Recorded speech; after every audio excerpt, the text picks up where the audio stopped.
Olá, o meu nome é José Pedro Calheiros e sou o aluno 27.189 do Instituto Politécnico de Beja, do curso de Turismo Sustentável e Bem-Estar.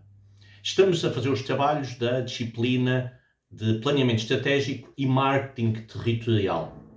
Pois bem, este é o terceiro desafio e neste terceiro desafio vamos falar do que é o planeamento estratégico. Bem, comecemos por a análise desta frase ou destas duas palavras. Planeamento tem a ver com qualquer coisa que vai acontecer no futuro e, portanto, qualquer coisa que temos que escrever hoje, pensar hoje, planear, lá está, para que venha a acontecer. Portanto, é qualquer coisa que nos remete para a frente. Mas além desta palavra, temos a palavra estratégica. A palavra estratégica tem uma história interessante. É uma palavra que vem de uma palavra de origem grega, em que se divide como normalmente, são palavras justapostas, em que stratos quer dizer o nível mais baixo, o piso, aquilo que suporta. E, atendendo que ela foi pensada do ponto de vista militar, estes stratos eram, digamos, as tropas, o povo, agentes, os exércitos. E depois a palavra agem ou agem é a palavra que quer dizer condução, rota. É daí que também vem a palavra viagem, quer dizer a condução, o sítio para onde vamos.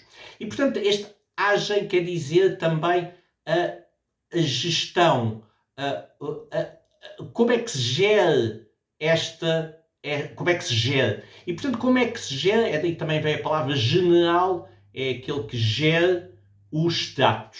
E, portanto, a palavra estratégia quer dizer a forma como os líderes conduzem as massas.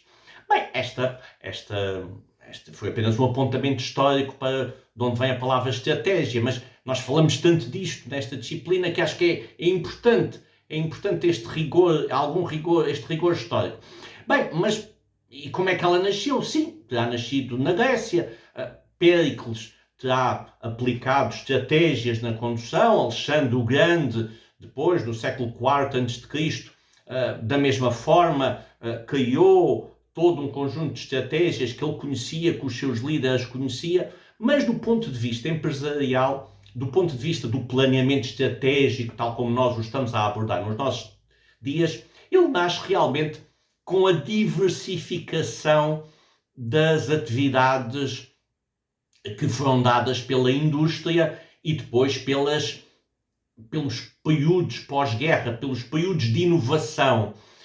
E tipicamente embora o século XIX pode-se dizer que já havia o que se pode chamar a pré-história da estratégia industrial ou comercial, é realmente nos anos 20 que no pós-Primeira Guerra Mundial o desenvolvimento dos países, nomeadamente nos Estados Unidos, começam-se a sistematizar nas academias, e a Harvard Business School foi mestre nisso, foi realmente de como criar várias estratégias do ponto de vista industrial. No entanto, também em Harvard, mas já nos anos 90, os grandes mestres, anos 90 e início dos anos 2000, dois engenheiros, Gordon e Kepler, conseguem sistematizar um conjunto de regras de planeamento estratégico para as empresas que são a base. Eles vinham um pouco daquela escola dos pensadores dos anos 80, dos anos 90, do início dos anos 90, mas eles realmente sistematizam esta questão. E, portanto, a estratégia está muito baseada nesta questão da diversificação. Há muito mais modelos, há muito mais coisas a fazer e, portanto, a estratégia é importante para criar rotas. Ou seja, ela tem que ser definida, ela tem que ser criada para que se entenda como é que se gerem as organizações, ainda mais em planos de competitividade. E, portanto, os elementos essenciais do planeamento estratégico, portanto, da concepção, do desenvolvimento de uma estratégia, são tipicamente três: a visão, a ação e a avaliação. E esta avaliação é muito importante.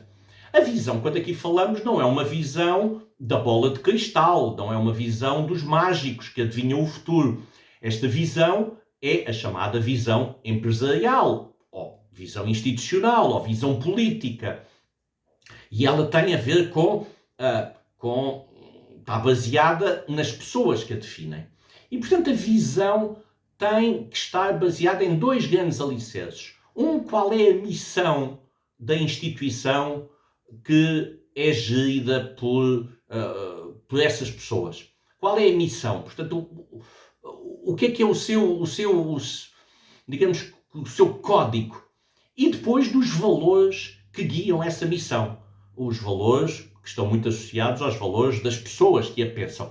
E, portanto, a visão digamos que, a mistura desse cimento faz com que defina quais os parâmetros de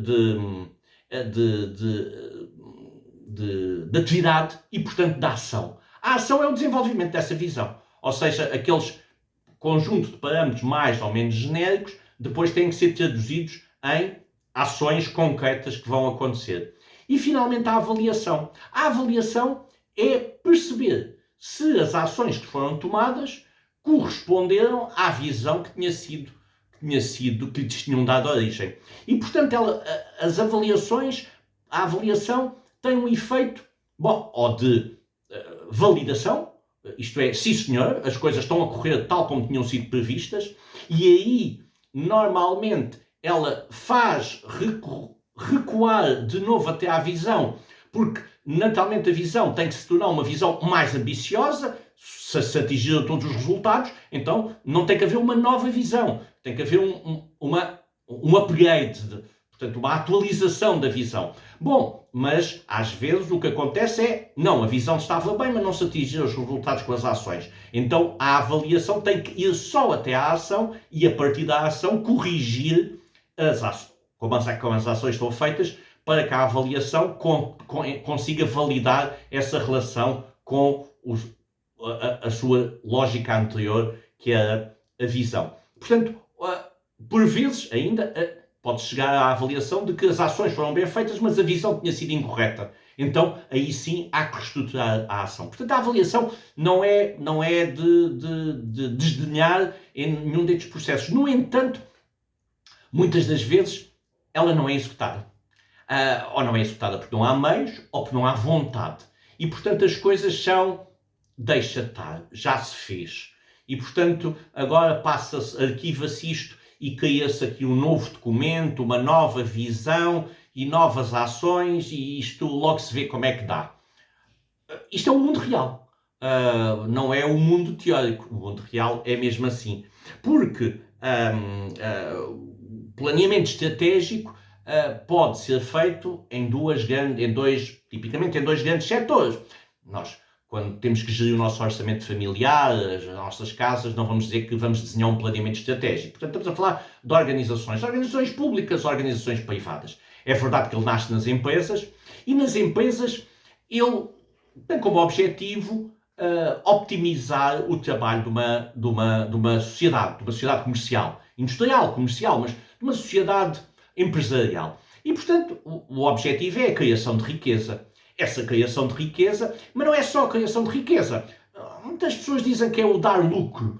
Bem, o dar lucro não é, por vezes, não cria riqueza. E por vezes cria-se riqueza e não percebemos bem como é que ela é distribuída. Portanto, o planeamento estratégico de uma empresa deve apontar para a criação de riqueza, optimizando outros valores. O bem-estar da força de trabalho, a boa remuneração dos investidores, uma integração com a sociedade onde está integrada a sua atividade industrial, comercial, de serviços, uma consideração com os desfavorecidos de um modo genérico a nível do ecossistema onde se integra, as preocupações ambientais. Portanto, tudo isso tem a ver com o planeamento estratégico, ou deve estar assente no planeamento estratégico. Normalmente, o planeamento estratégico das empresas é feito de cima para baixo. Portanto, up to bottom, utilizando a designação em inglês. Há um conjunto de diretores, donos da empresa, executivos de topo, conselho de consultores, que definem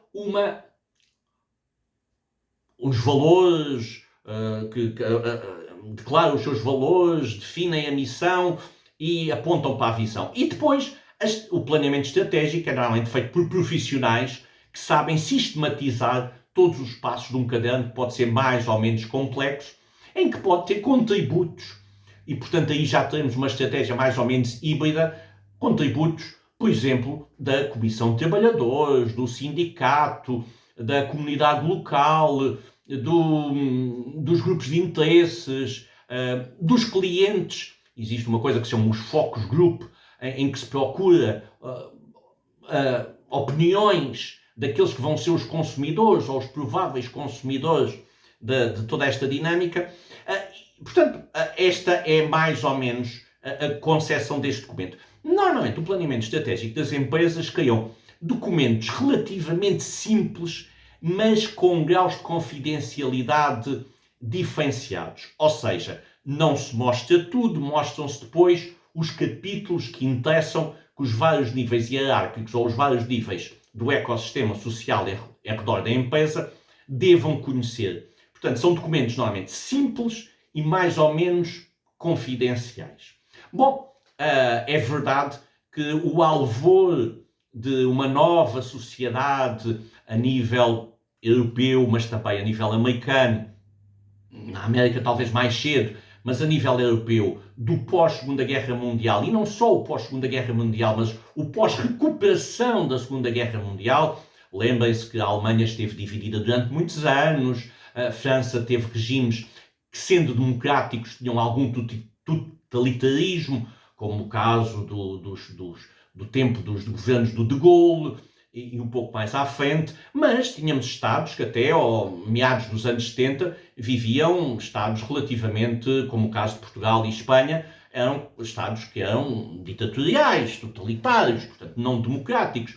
E no pós essa situação ainda houve um fluxo de necessidade de responder a períodos revolucionários mais ou menos turbulentos, mas e com necessidades básicas prementes das populações. E, portanto, só nos anos 80, digamos, começa a haver uma harmonia que já se vinha desenhando na União Europeia, na altura Comunidade Económica Europeia, e depois União Europeia, onde Portugal e Espanha aderiram em 86, para que o planeamento estratégico começasse a fazer parte da matriz das organizações públicas. Por exemplo, um dos planeamentos estratégicos mais que todos nós conhecemos são os PDMs, os planos diretores municipais. O que são um plano diretor municipal? É um planeamento estratégico para um determinado município, tipicamente para a utilização dos solos e digamos que o planeamento urbanístico do território, e não vai a outras questões, ou ainda não vai a outras questões. Mas depois há o plano de juventude, há o plano para a terceira idade, há o plano de inclusão, há o plano de acessibilidades, o plano de vias de comunicação, enfim, planeamentos estratégicos, e muitos com a designação plano estratégico de mobilidade urbana, certamente já ouvimos alguma vez este palavrão, são dossiês. São dossiês. Aqui, a atividade pública gosta muito de mostrar-se. E há aqui um problema. Normalmente aqui ouvem-se todas as partes, todos os interessados, há consultas públicas, algumas até obrigatórias por lei, há consultas públicas, há entrevistas, há contribuições e produzem normalmente, ao contrário das empresas, documentos muito possantes, muito exaustivos, com muitos caracteres, com muitos gráficos, com muitas imagens, e os políticos e os administradores públicos normalmente gostam de os publicitar. Eles têm que aparecer, ao contrário das empresas que têm uma atividade mais reservada, até por causa da concorrência, etc., na atividade pública eles são bandeira política de apresentação. Mas o que acontece é que, ao contrário das empresas, em que eles normalmente são muito bem executados, no caso da administração pública, eles são muito deficientemente executados, exceto quando têm grilhetas legais, como o caso dos PDMs, como já vos referi, em que aí há cuidados a ter. Mas realmente é preciso ver que a administração da causa pública, porque vivemos em democracia, e ainda bem que vivemos em democracia, tem uma característica, é que tem eleições. E as eleições têm prazos. E o grande planeamento estratégico que está na cabeça de um político eleito acontece no dia seguinte às eleições que ganhou. A primeira coisa que ele faz a pensar é planeamento estratégico para a minha atividade. Como é que vou ganhar as eleições daqui a 4 anos, ou 5 anos, ou daqui do prazo que vou ter? E, portanto, esta questão vai moldar de forma efetiva qualquer planeamento estratégico que venha a ter. Ao contrário das empresas. Os administradores das empresas não estão a prazo. Quer dizer, podem ser despedidos, podem ser substituídos, o negócio pode mudar, os donos da empresa podem mudar, mas não tem um calendário para que isso aconteça. É uma questão circunstancial e não uma questão conjuntural, como é no caso da política e da democracia. E, portanto, os planos estratégicos públicos têm normalmente esta característica, são documentos pomposos, vistosos, muito bem divulgados, mas com graus de cumprimento, por vezes, não tão bons como deveriam ser. Bom, não estamos a falar só de responsabilidades políticas. Estamos, por exemplo, de responsabilidades financeiras. Muitos deles estão alicerçados, por exemplo, em investimentos que estão dependentes de financiamentos, estão dependentes de fundos europeus, de empréstimos internacionais, empréstimos bancários, conjunturas diversas que, por vezes, não respondem à vontade do mar, como respondem as atividades comerciais que estão mais presas à questão do desenvolvimento económico e do sucesso económico dentro dos prazos que eles acontecem. Bem, então como é que nós fazemos a elaboração das nossas estratégias? Temos que fazer a escolha das alternativas. Isto é, por exemplo, um governo tem que escolher se vai investir mais em defesa do Estado por ameaças externas ou em educação e em saúde.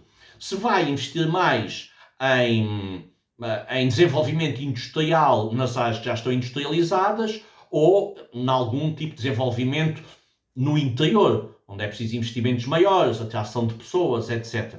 Portanto, há sempre que pôr em cima da mesa várias escolhas. Mas, além de pôr as várias escolhas, há que fazer a escolha. Há que criar as alternativas, mas depois há que definir. Fala-se de um assunto muito engraçado, que não sei bem se é mito, se é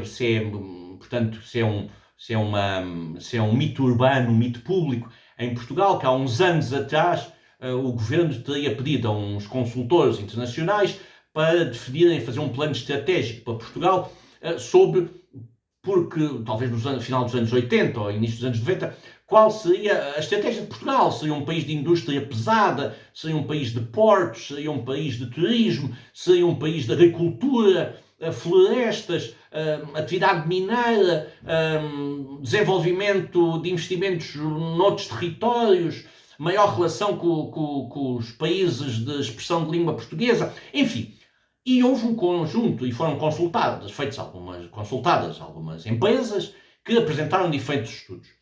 E o governo ficou aflito porque todos eles eram muito bons e convida e paga uma fortuna a um consultor de topo para vir a Portugal e ele diz que leva na altura, umas dezenas de milhares de euros para jantar com o Primeiro-Ministro e com o Ministro da Economia para lhes dar a resposta, e esse jantar foi um jantar caríssimo. E quando ele leu todos os projetos, e o governo estava à espera da resposta a dizer assim, à espera da resposta que ele dissesse que sim, que era aquele, o A, o B, o C ou o D, qual dos projetos. E quando já estavam na sobremesa, estavam a pedir os cafés, finalmente perguntaram-me, então, doutor, diga-nos lá qual projeto é que nós devemos seguir desses 4 que temos aqui em cima da mesa. E ele disse-me, eles foram feitos pelos meus colegas consultores, os melhores do mundo. Os melhores. Cada um tem opções, obviamente, diferentes. Mas são todos muito bons. E por isso não me interessa qual é que vocês escolham. A minha opinião é que escolham um e sigam-no. E, portanto, esta é que é a questão. Uma má escolha ou uma escolha deficiente é sempre melhor que não haver escolha. que haver indecisão. E por isso esse passo final da tomada de decisão é de uma importância capital para qualquer plano estratégico. Depois, os planos, como já tínhamos visto, dependem de políticas que são muito globais, que é a globalidade, depois de planos, políticas estratégicas, depois de planos concretos e, finalmente, de programas específicos. Por exemplo, imaginemos que o governo diz assim: vamos definir a política para as atividades portuárias oceânicas de Portugal. Bem, e é definida uma política, é definida normalmente no seio do governo. Mas depois é preciso criar os planos. Bem, então quais são os planos? Os planos é, para o Porto de Sines, são estas questões. Para o Porto de Setúbal, há este plano. Para o Porto de Lisboa, há este plano. Para o Porto de Leixões, para o Porto são os maiores portos, Figueira da Foz, enfim, mas, para os portos de pesca, são estas as questões. Mas depois vamos ter uns programas. Os programas são específicos. Por exemplo, para o Porto de Sines, há um programa de construção de oleodutos das refinarias para abastecimento do Porto. Mas há também o programa de cabotagem entre barcos de grandes dimensões para barcos de pequenas dimensões. E depois há um programa de salvaguarda do património ambiental de toda... Portanto, são programas que estão dentro do plano do Porto de Sines, que está dentro da política de portos nacionais. Portanto, com este exemplo, julgo que é fácil de perceber como é que é gradativa esta questão. E depois, como é que nós avançamos para... como é que a tal visão que eu vos tinha dito... que instrumentos é que essa visão baseada na missão, nos valores tem? Acima de tudo, há qualquer coisa que tem a ver com a capacidade humana. Eles são empíricos. Eles são como é que funcionam. O que é que está dentro da cabeça das pessoas? Tem a ver com as emoções. Tem a ver com a intuição. Eu acho que já falei nisto numa outra rubrica. É a intuição dos gestores. E depois tem a ver com a experiência dos consultores. O consultor é tipicamente uma pessoa a quem nós pagamos uma fortuna para que nos tire o relógio do nosso pulso para nos dizer as horas.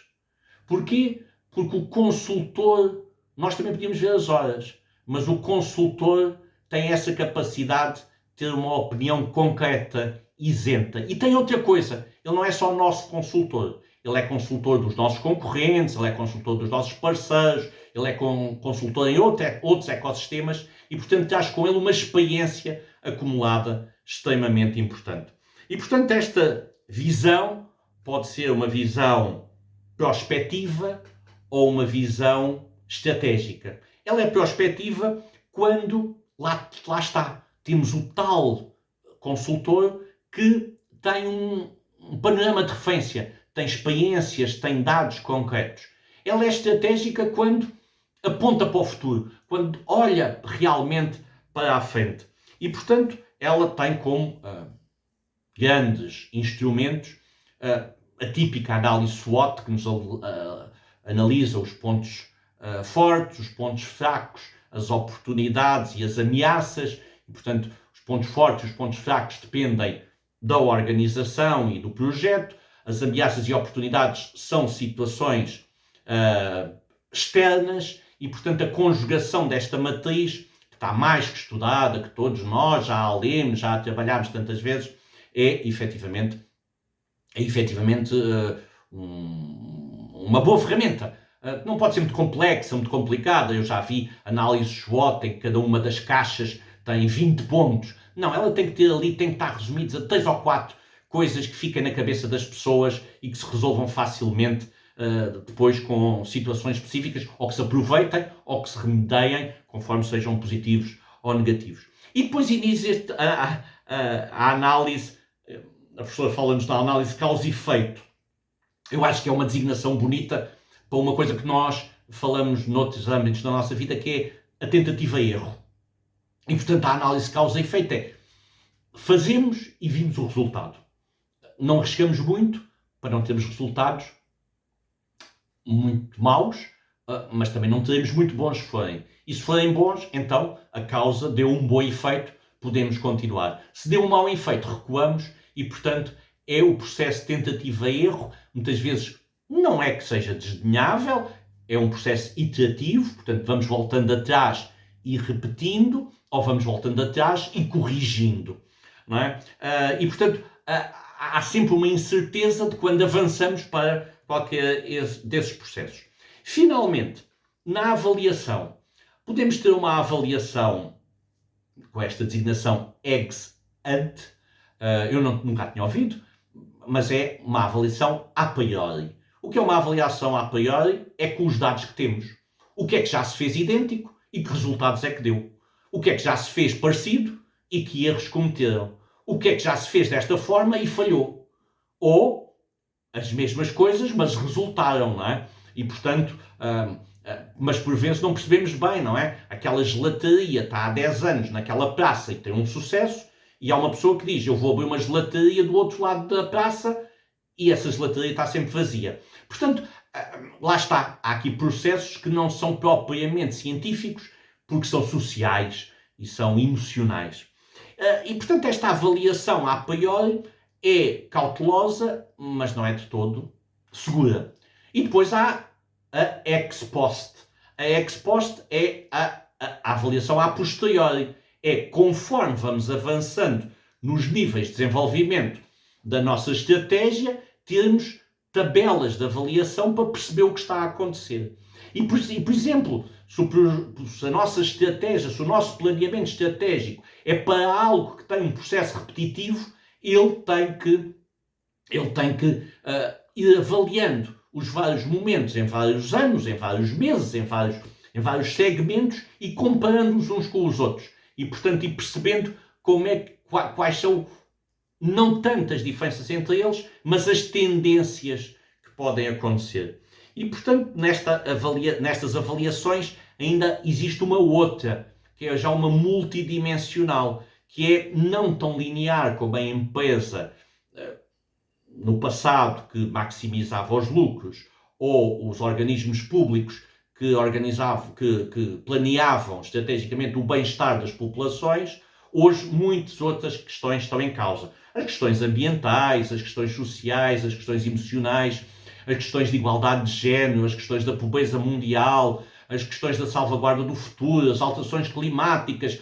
Bom, podíamos basear isto numa coisa que já estudámos, as ODS, os Objetivos do Desenvolvimento Sustentável.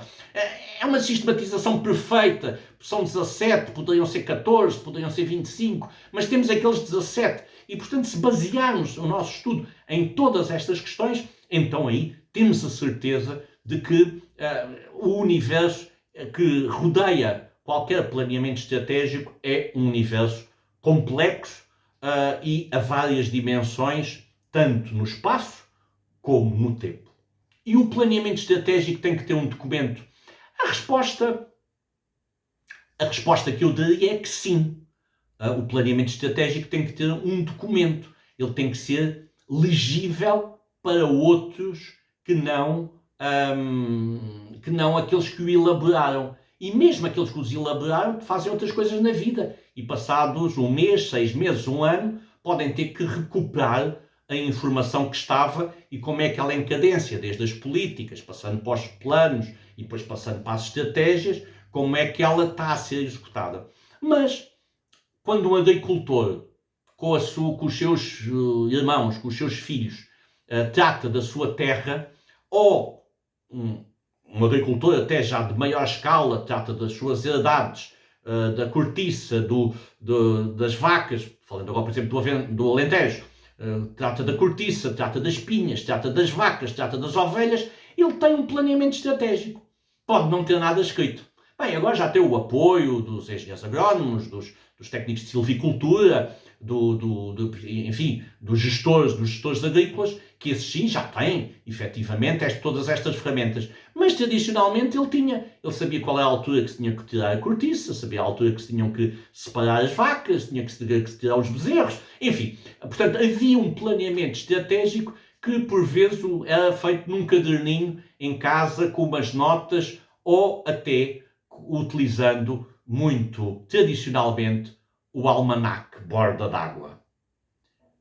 nós não baseamos o nosso rigor científico no almanaque Borda d'Água, ele, embora ele seja bom que esteja pendurado atrás das portas de todas as nossas casas, eu espero é que o planeamento estratégico no setor privado, no setor público e nas nossas vidas seja uma realidade para que nos liberte mais tempo para o lazer e o bem-estar.